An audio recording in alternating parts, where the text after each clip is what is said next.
Hi, everybody. This is Hondo Carpenter from Sports Illustrated's Fan Nation Las Vegas Raiders Insider podcast here at Allegiant Stadium. Now, obviously, behind me is a green screen, but what you see right there is exactly what I'm looking at right now in front of me. Just a little, probably six-inch piece of glass between me and the field. And you're going to hear some people around me working because this is a working press box, but it's time to really completely recap the game, what we saw, what happened. I said it last week, I said it in Denver, and I will say it again tonight. There is never a reason to apologize in the National Football League for a win, period. Now, this was not pretty. It was ugly, and it continued to reveal what's going to be some very painful parts of the Las Vegas Raiders 2023 season if it doesn't get fixed. And we're going to get to those in a minute. But the first thing is they found a way to win, and they're at 500. Now, being accountable, which I do every week, I predicted the Raiders to finish the season 9-8 if Jimmy Garoppolo is healthy all year. He's not been. He went out at halftime at this game. He has not been good this season. And Brian Hoyer came in, and quite frankly, while he didn't set the world on fire, and I'm not saying that he did, was better than Jimmy. But the Raiders found a way to win. The offense couldn't get to 20 points, but the defense got a safety. So the offense, after 6 games, still hasn't gotten this team to 20 points. But with the help of the defense, they did. So the Raiders now are at least they're at 21. Good for them. I said, and the Raiders get the win. Now, I said that I predicted that the Raiders were going to win this one 24-17. Instead, they won it 21-17. Excuse me. Yeah, 21-17. And again, there are no apologies in the National Football League for winning a game. I saw a lot of people who were upset that said, man, I wish they would have lost for just prolonging Josh getting fired. That if you're going to root for your team to lose, that's certainly your prerogative and your perspective, but I'm not even going to address it. The National Football League is about winning. Once again, you saw a team that fought till the end. This is not a team that's quit. I think it's fair that they're to tell you that they're questioning things, decisions that their coaches made. That's completely fair and legitimate and accurate. But nobody's quit on Josh. And they're fighting, they're scrapping, they're battling, and the Raiders continue to do that. Now, there are a lot of issues that you can talk about, but first let's start with the defense, which had another great performance. Now, I'm not pretending that they were playing a Bills team. They were playing an anemic offense in the New England Patriots. So, but they did what you can only play the opponent that you have, and they did an excellent job. You may have noticed if you follow along on social media that I've started calling them Patrick Graham's band of Patrick Graham's merry band of misfits. You can go back and watch the video I did with Amik. He loved it. Colton Miller thought it was great. And then even though it's not on the video, privately, I was talking to Max Crosby after I did my interview, and he laughed. He thought it was great. Now, the defensive line has called themselves the Misfits. And the reason I really call them that is not discrediting, but there's a lot of guys on this team that other teams didn't want. There were a lot of guys that the Raiders got because they could afford them. And I thought it was fascinating. I thought it was just fascinating way this defense, they're fun to watch. And even when they give up some plays, they just don't stop scratching, clawing, fighting. And it was a really good performance by the defense. I think if the Raiders had this defense last year, they would have won some of them close games. Now, let's not fool ourselves. I still think it's a 9-8 team. If I would have known Jimmy was going to play like this, maybe I would have said 8-9, but Brian Hoyer came in and did well. We know what Aiden O'Connell, he certainly is young, needs reps, but I think that everything is still here for a 9-8 team. So they won, and the defense played exceptionally well, and they got the stops when they needed the stops. They fight, they just battled. Now, in fairness, I have not watched the film, so just to say, excuse me, I have not watched the film. So because I haven't watched the film, I reserve to change some of my judgments. I'm watching up here pretty high, but Adam Butler to me had a really good game. Max Crosby had a really good game. Amik Robertson just keeps doing what Amik does. You know, I talked to you guys a lot after the final 53-man roster was out. Why Amik made it. He's a scrapper. He's a ball hawk. His teammates love him. He's great in the locker room. But a lot of guys. Now, I saw some plays again today where Marcus Peters again doesn't do anything when the ball's run at him or when it's a close, he doesn't like physical contact. But he is what it is. This team Dave Ziegler inherited a team that had failed in so many draft picks. And so they needed to go sign a guy as a 1-year stopgap. And that's what Marcus is. But I do think he did make some good plays today. I think there were several that he whiffed on, but I'm going to give him credit. I thought he made some really good plays. I thought Adam Butler, again, played really well. I thought the defensive line, let me look at the exact figure because I want to be 100% accurate, but total net yards, the Patriots had 259, the Raiders had 358. So again, I'm not pretending it's the Bills, but you just had an NFL football game that you held a team under 300 yards. That's a good job. Again, there's no apologies. I can't do anything about people who want the team to lose thinking XYZ is going to happen. But for those of you that are fans of your team, you want your team to win, your defense just held another NFL team to under 300 yards. It was a good win. Now, there are a lot of questions. And in the post-game press conference, some of them I didn't ask because, quite frankly, there are times that are appropriate to ask questions and times that are not. For example, if it's a question specific to the game, that's when I ask questions after a game. If it's not a question that's specific to one game, then I think you wait and I'll ask it in Monday or Wednesday at Josh's regularly scheduled press conferences. That's just, again, I'm not here to be a jerk. I'm not here to be an antagonizer. I'm just here to tell you and to present what I know and what I believe.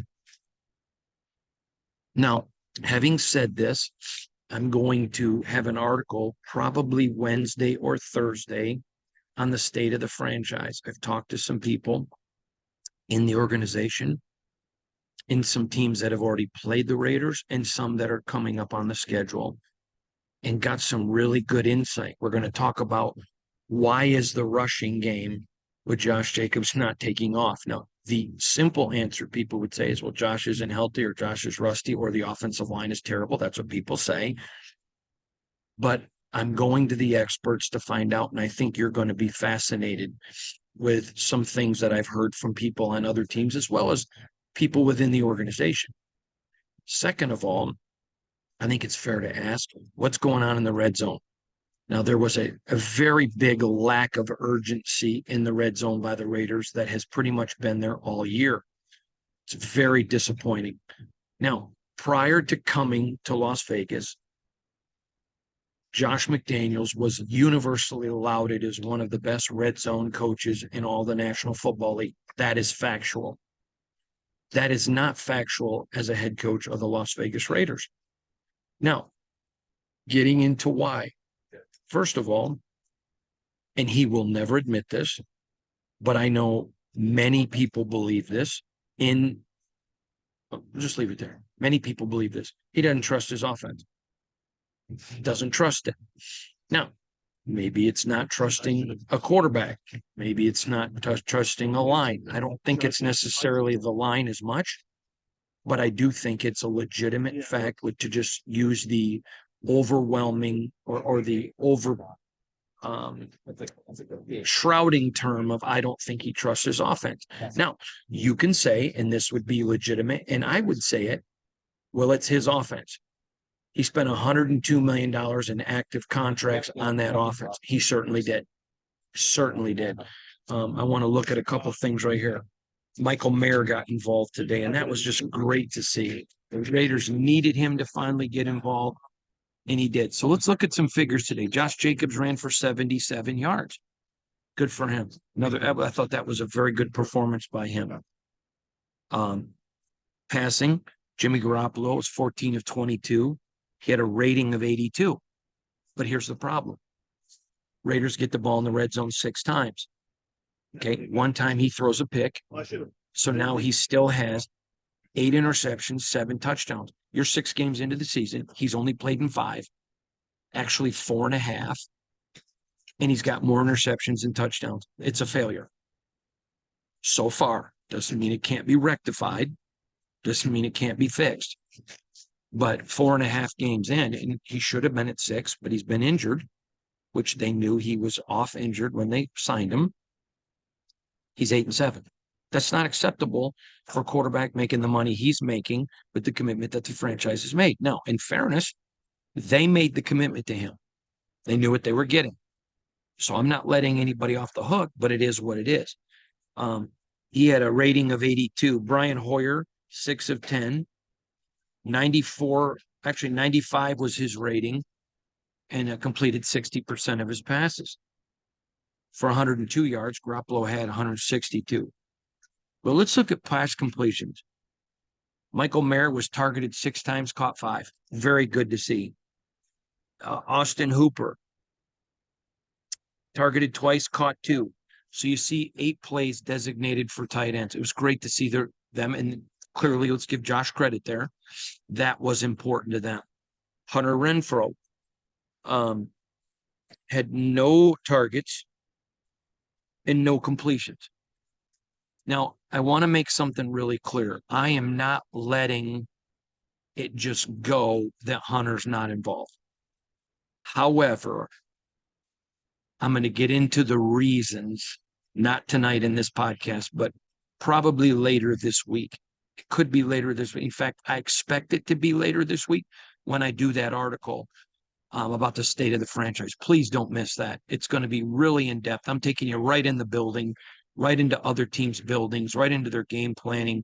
Going to share a lot about why Hunter is not being utilized. Now, Davante Adams, 5 targets, 2 catches. Now, this made some people mad. I don't care. It's not my job to be everybody's buddy. But I want to share this with you. A very successful NFL quarterback texted this to me during the game. And I tweeted it out, not to be a pot stirrer, but I wanted fans at home to see you're not the only ones noticing this. And this is what he said to me. He sent it to me at 3:07. Is Davante Adams on his way out of there? Question mark. He's not getting any touches. He's the best in the league. That's a legitimate. Now, that made some people mad. I'm okay with that. But it's a question that everyone's asking.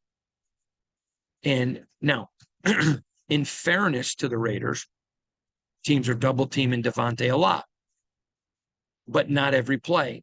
And there were some plays where, for example, there was a play where Hoyer went to Jacoby in the corner. Davante was wide open, and he walks out of the end zone like this, like, I got to back up.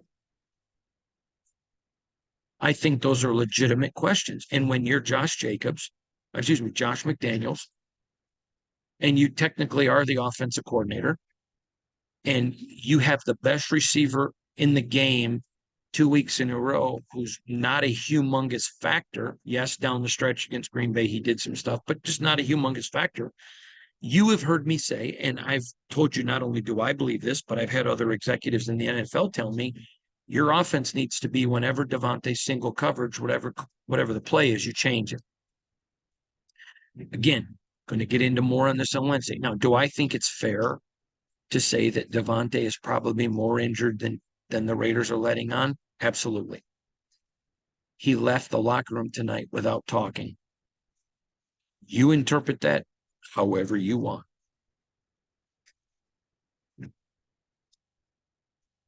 That said, if he's going to be out there and you're going to target him, then target him. Go after him. Now, Brian Hoyer gets in the game immediately, right down the seam to Trey Tucker. I want to look at this real quick. He had 2 catches for 57 yards, but that one from Hoyer was 48 yards. Bam. And I believe it changed the game. All of a sudden now, the Patriots had to start taking Brian Hoyer's arm into consideration. And I believe it changed the game. And I believe at that point, the momentum was with New England.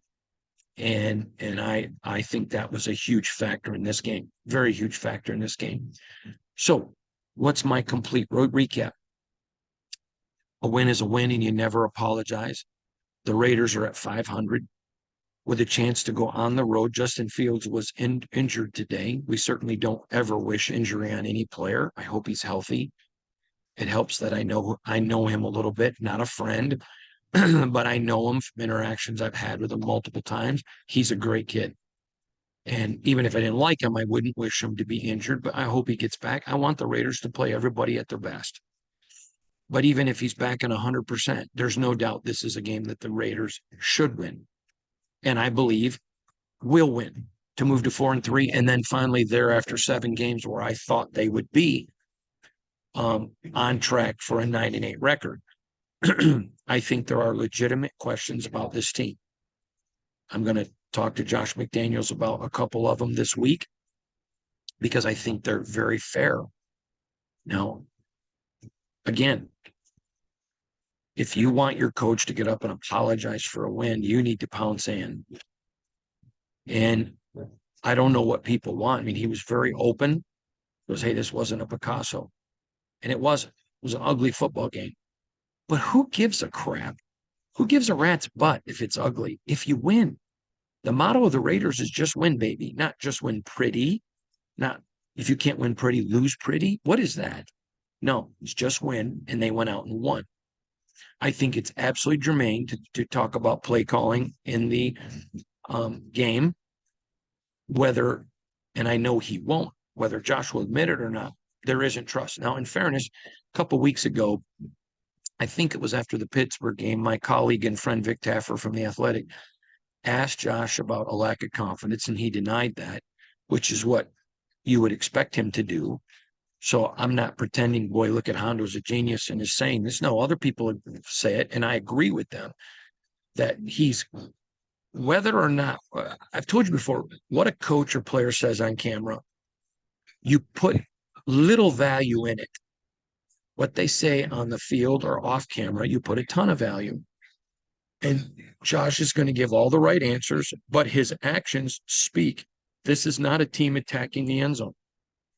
Now, would I? Absolutely. But I'm not, I don't have the Super Bowl rings. I'm not qualified to be a head coach in the NFL. I'm giving you my cumulative knowledge of decades being around the game. I'm telling you what I'm hearing and talking to other people in the NFL, players and executives, that they all believe it says the same thing. Don't trust it. Okay.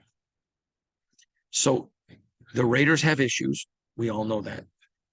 But they're at 500. And guess what? It's easy to clean up issues and get better when you're winning. Confidence is bred in a winning environment. Now, I want to go back a couple weeks ago to the Pittsburgh game when I told you it did not look like, okay, let's go back even farther. Do you remember during the Denver game? Jimmy throws a pick in the end zone, and I told you they came off the field different. It looked like, okay, we're coming back to win. Then in the Pittsburgh game, it didn't look like that. And I tweeted about that. Didn't look like the same team. There was no confidence. And I talked about they walked off the field, no confidence. Tonight, that was not the case.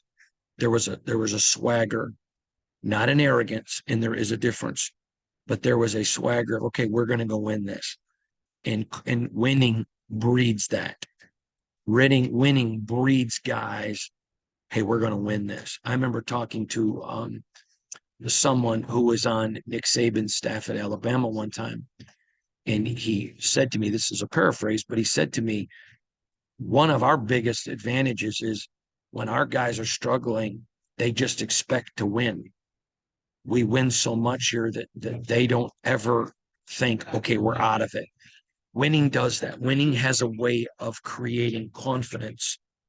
And I think that you saw some of that tonight. This was a huge game. Now, I want to get into this for a minute. This was the biggest game of Josh McDaniels' head coaching career. And I want to tell you why. Now that the game's over, I'm going to get into a lot more on this. Josh could not afford to lose this game. The Patriots are terrible. The Raiders, Mark Davis, wanted them to come and build a foundation for success like the Patriots have had. I think we're all learning that Bill Belichick and Josh McDaniels owe a lot of their success to Tom Brady, who I think every week we learn was even better than we thought, if that's possible. To have lost tonight to Bill Belichick and the Patriots, 23 games into his career, would have been devastating. I talked with 3 people within the organization that just told me, oh, he's got to have this game. The noise would have gotten so loud.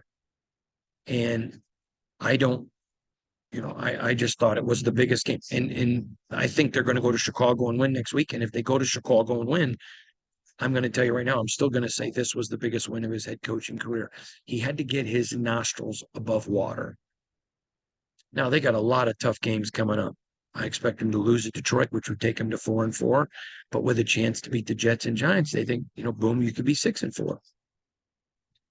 But what matters is these 6 games that I said were the most crucial and going to tell us everything we needed to know about Josh. He's 2-0. He's just winning. Again, not pretty. But I don't remember at his press conference when he got hired, and I was there, Mark Davis said he was hired to win pretty. He just said he was hired to win. So how would I look at this game? I think the special teams, again, was outstanding. I want to look at something real quick so extra points. They were 1 of 1. Field goals 4 of 4. The punting was amazing. I give A+ to special teams. A+. Tremendous. Great job to special teams. Defense, you just helped an NFL team to 17 points. Were you pretty? No, but you did. I give them a solid A-. Kept the team under 20 points. Offense, you only got to 19. I'm going to give them a D+. And when you have $102 million in active contracts on your offense, getting a D+, it's not acceptable. Now, doesn't minimize the win, but we're talking about the long-term viability. Now, let's get into this next part because this is super important. It's not one of the things that maybe fans, because the term fan comes from fanatic, don't understand is you want your team peaking at the end of the year. Now, I'm not a Kool-Aid salesman. The first 20 games of Josh McDaniels' career, I got accused about that a lot, but I believe he deserved the year to get to know what he had, bring in some guys in, and then as they started to play, evaluate. I think that was fair, which is all I'm required to do. That said, we're now past that 20 games. And you have to remember, teams want to peak.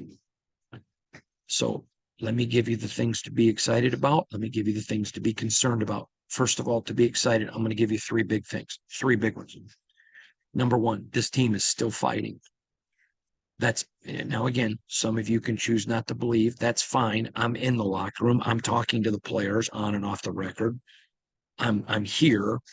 I would tell you if I thought he had lost the locker room. Not even close. I don't think they're blindly following him either. But I know they like his preparation. I know they like his game plans. I know they like the teaching. So there's encouraging is they're not playing well. They haven't played their best football, but they haven't quit. And there's a lot of time to improve. Number 1. Second thing to be encouraged about. there are still a ton of weapons on this football team. Michael Mayer getting involved is big. You saw Trey Tucker with Brian Hoyer getting involved. I think there are still a ton of weapons offensively, and you can look at that offense and say they should be performing better. So that allows you to have room for optimism. It's not like you're asking them to be what they don't have the talent to do. Third thing is your defense is playing super scrappy, aggressive, super aggressive, and they're attacking.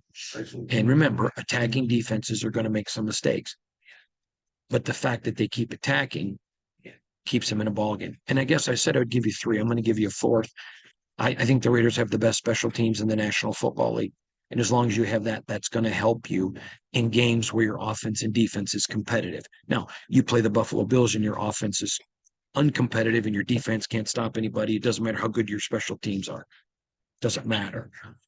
But your special teams is the best in the National Football League. Now, let's flip the script and go over, because this is a complete recap. What are the three biggest areas of concern? Number one, and I think this is a huge one, there is no downfield attacking, and it's killing the offense. I'm going to get more into it this week, but it's just killing it. Number one. Number two, I don't think your head coach has confidence in your offense. That's a great concern. And the third biggest reason for this is dual, and let me explain. You have not invested a ton of money into Patrick Graham's band of Merry Misfits, or Merry Band of Misfits. And by the way, Max loved it. I think I already told you this, but Amik loved it. And that's really what they are. This is a team with one superstar and a bunch of role players. That said, there's going to be some really good teams on this roster that you just cannot expect this defense to hold to under 20 points. This defense isn't built to do that. It isn't good enough to do that. But they're getting all the blood out of the turnip. So you have to be concerned because your offense is going to have to score points to win important games down the road. And they're not doing it. So it's not that the defense is a failure. They are what we know they are. And they're getting more out of themselves. Can you imagine if we were sitting here talking about the Raiders offense at $102 million, getting more out of themselves than what the Raiders paid? If that was the case, the Raiders would be 6-0 right now. They're not. And they're not because of their offense. So that's the big number one concern is number one, no ability to stretch the field because of Josh's confidence. And number two is you don't have a defense that can carry you all season. There's some teams that are prolific point scorers.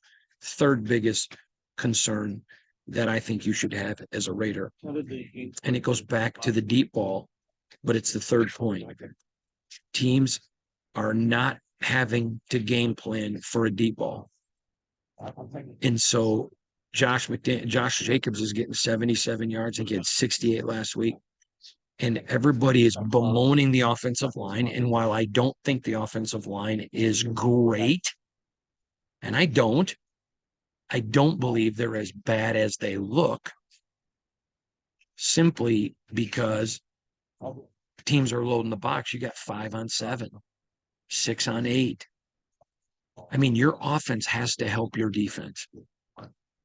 And that's not happening. And the offense, because you can't stretch the field, now teams are loading the box, and it's not impossible, but almost impossible to get a running game going. You saw this game flip tonight with one throw for 45 yards or 48 yards, something like that, from Brian Hoyer to Trey Tucker. And the rest of the game, you saw New England have to adjust. So there you go. That's my recap. I'm going to watch film. Obviously, I'll be at the press conference tomorrow with some questions. I have some more later this week. Going to talk to players. Again, I think my article's coming Wednesday. It may come Thursday. I'll let you know later on in the week if it's going to publish at noon Eastern on Wednesday or Thursday. But it's going to be a very intriguing article, going to give you a ton of inside information. So from here at Allegiant Stadium. I'm Hondo Carpenter from Sports Illustrated's Fan Nation, Las Vegas Raiders Insider Podcast, part of the Fans First Sports Network. Reminding you, your Raiders are 3-3. They just won. They're at 500. Never complain about a win. So Raider Nation, go out, do however you celebrate. Have yourselves a good time. We'll see you back here tomorrow. And as always, hit the subscription button if you would. Follow us. Get in there, dig in, help us. Remember, we're always 100% free. Today alone, we're going to have somewhere around 15 to 18 pieces of original content. Never pay someone else for what we're giving you for free. Subscribe, please. Thank you. Without you, we're not able to do this. We don't take you, the fan, for granted. You're the reason we get to do what we do. We appreciate you. Have a great night. Enjoy this win, Raider Nation. God bless you.